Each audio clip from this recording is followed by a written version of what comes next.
Periods वाली बहू। एक कैफे में बैठी सरला अपनी फ्रेंड की राह देख रही थी। काफी देर के इंतजार के बाद उसके फोन की घंटी बजती है। हेलो हेलो हेलो रीता, आवाज नहीं आ रही है। हेलो, यहाँ शायद नेटवर्क का इशू है, मैं गेट के पास जाती हूँ, रुक। सरला फोन पर बात करते करते गेट की तरफ बढ़ती है। वहीं पास के टेबल पर बैठे सुरेश की नजर सरला के स्कर्ट पर पड़ती है, जिस पर खून का दाग लगा होता है। सुरेश फौरन भागकर उसे पीछे से कवर कर लेता है। ओहो, कौन हो तुम और मेरे इतने करीब क्यों आ रहे हो? क्या बदतमीजी है ये? जी, मैं भी आपको कुछ नहीं बता सकता, आप जरा साइड में आएंगी? ये क्या बात हुई? लड़कियों को छेड़ने का ये भी कोई नया तरीका है क्या? चले जाओ यहाँ से, वरना मेरी चप्पल को तुम तक पहुँचने में देर नहीं लगेगी। सिचुएशन को हाथ से निकलता देखकर सुरेश सरला को खुद ही हाथ पकड़कर खींचते हुए साइड में ले जाता है। बस इसके बाद तो सरला का गुस्सा 7वें आसमान पर होता है और वो उसे एक जोरदार तमाचा जड़ देती है। तुम्हारी हिम्मत कैसे हुई मेरा हाथ पकड़ने की? तुम रुको जरा, मैं अभी सिक्योरिटी को बुलाती हूँ। मैं अपनी इस हरकत के लिए माफी चाहता हूँ। दरअसल आपके कपड़ों में शायद खून का दाग लगा है। ओह माय गॉड, मुझे माफ कर दीजिए and thank you for help. देखिए, आप माफी मत मांगिए, ऐसी सिचुएशन में कोई भी लड़की ऐसा ही करेगी। आप मेरा जैकेट रख लीजिए, इससे आपको घर लौटने में आसानी होगी। सुरेश की जैकेट लेकर सरला वॉशरूम में चली जाती है। धीरे धीरे दोनों की बातचीत शुरू हो जाती है। सरला को तो सुरेश पसंद आ जाता है। कुछ दिनों में सुरेश को भी सरला अच्छी लगने लगती है। दोनों मिलकर शादी करने का फैसला कर लेते हैं और कुछ ही दिनों में चटमंगनी पट ब्याह हो जाता है। सरला बहू बन के सुरेश के घर आ जाती है। सुरेश एक बहुत ही अमीर बिजनेसमैन का बेटा था। इतने बड़े घर की बहू बनने का तो सरला ने सपने में भी नहीं सोचा था, पर अब वो हकीकत थी। शादी के बाद सरला घर का सारा काम करती है और अपने ससुराल वालों को खुश करने में लगी रहती है। माँ जी, आज खाने में क्या बनाऊं? आज पूरी सब्जी और खीर बना ले, उसके बाद भगवान को भोग भी तू ही लगा देना।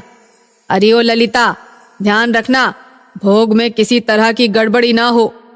जी माँ जी, मैं सरला के साथ रसोई में ही हूँ। सरला, इतने दिनों में तो तुझे समझ आ ही गया होगा कि हमारे यहाँ नियम पालन में किसी तरह की ढील नहीं की जाती है, इसलिए ध्यान रहे। इतना कहकर कलावती पूजा घर में चली जाती है। ललिता और सरला मिलकर खाना बना लेते हैं। भाभी, जल्दी से पूरा काम कर लेते हैं, आज सुबह से मेरी तबीयत कुछ ठीक नहीं लग रही है। सरला, आज माँ जी ने तुझे ही भोग लगाने को कहा है, वरना खाना मैं अकेले ही बना लेती। कोई बात नहीं भाभी। वैसे तुम्हारी तबीयत को क्या हुआ है? देवर जी शहर से बाहर गए हैं, कहीं इसलिए तो नहीं? क्या भाभी, आप भी ना कैसी बातें करती हैं। सरला खाना लेकर पूजा घर की ओर चली जाती है। भगवान के सामने थाली रखकर वो प्रार्थना करना शुरू करती है। उसकी सास जोर जोर से उस पर चिल्लाने लग जाती है। हरे राम सत्यानाश, अरे ओ करमजली, ये क्या अनर्थ कर दिया तूने? ललिता, ओ ललिता, कहाँ मर गई? क्या हुआ माँ जी? आप इतना गुस्सा क्यों हो गई हैं? ये देखो, इस महारानी के कपड़े महावारी का दाग लगा है और ऐसी हालत में इसने खाना तो बनाया और तो और भगवान को भोग भी लगाने चली आई। मेरा तो पूरा घर ही अपवित्र कर दिया इसने। माँ जी, मुझे मालूम नहीं चला। वैसे महावारी तो नेचुरल है, इसमें इतना नाराज होने वाली क्या बात है?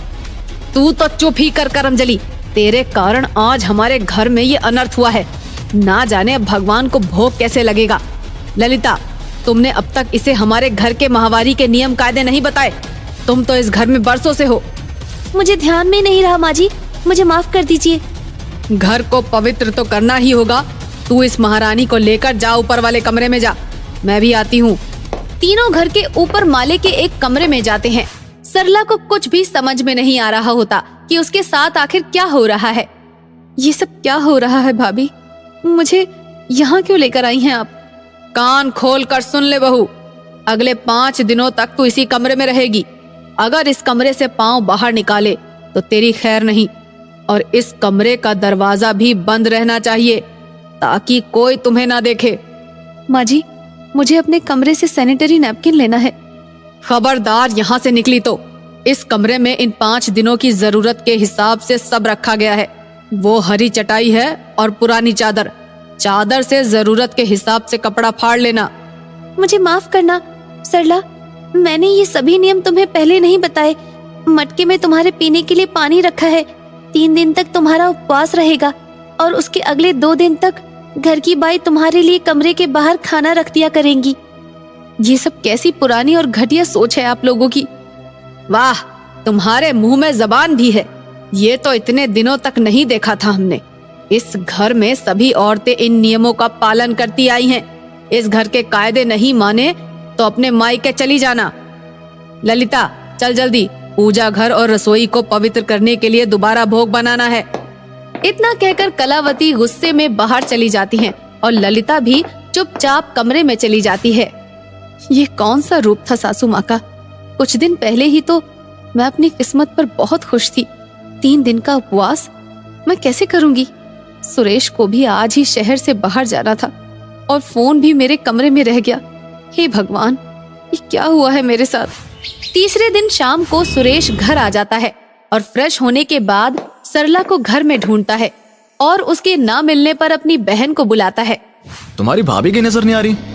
भैया, वो तो ऊपर वाले कमरे में है ना। ऊपर वाले कमरे में? वहाँ कुछ काम कर रही है क्या? वहाँ क्या काम करेंगी? 3 दिन से वही है, अभी और 2 दिन रहेंगी। वहाँ क्यों रहेगी? मैं आ गया ना, लेकर आता हूँ उसे। नहीं भैया, अभी आप भाभी को नहीं देख सकते, माँ नाराज होंगी। ये सब क्या चल रहा है इस घर में? इतना कहकर सुरेश ऊपर के कमरे में जाता है और सरला को देखकर हैरान रह जाता है। सरला, सरला उठो, देखो मैं आ गया। तुम्हारी ऐसी हालत कैसे हो गई?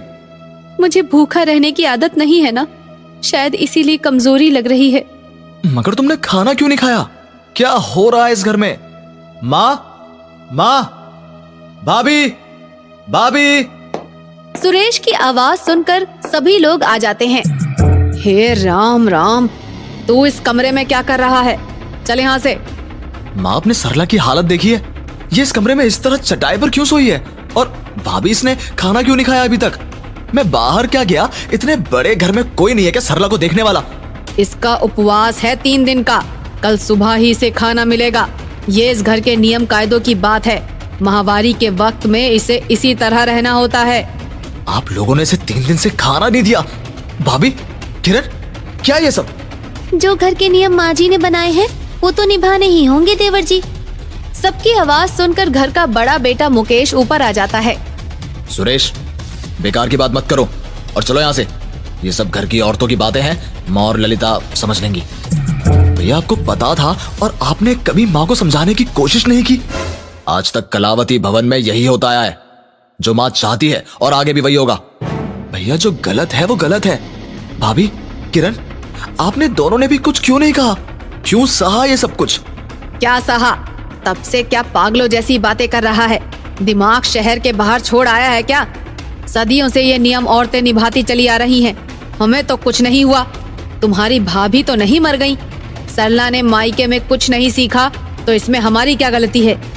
इसने मेरा घर अपवित्र कर दिया था। अपवित्र? खुद एक महिला होकर ये क्या कह रही हो माँ आप? जिस वजह से ये पूरी दुनिया चलती है वो जरिया अपवित्र कैसे? जिस वक्त औरत को ज्यादा ध्यान रखने की जरूरत है, किसी के साथ की जरूरत है, ऐसे में सरला को आपने अकेले कमरे में बंद करके 3 दिन तक भूखा रखा। तुम तो मेरी बहन हो, कम से कम तुम तो अपने भाई को बता सकती थी ना। तुम्हें इतनी शिक्षा दी है और तुमने भी ये सब सहा। घर के नियम तो सबको मानने होते हैं ना देवर जी। अब ऐसे किसी नियम को मानने की जरूरत नहीं। मैं सरला को लेकर इस घर और यहाँ के नियमों से बाहर जा रहा हूँ। भाभी, किरण, आप दोनों भी चलो मेरे साथ। मैं रखूंगा आप लोगों का ख्याल। मुझे माफ कर दे बेटा, इस तरह घर छोड़कर मत जा। मेरी हिम्मत मारी गई थी जो मैंने ऐसी गलत सोच को बढ़ावा दिया। आज से मैं वादा करती हूँ इस तरह की किसी भी गलती या नियम को कलावती भवन में नहीं रहने दूंगी।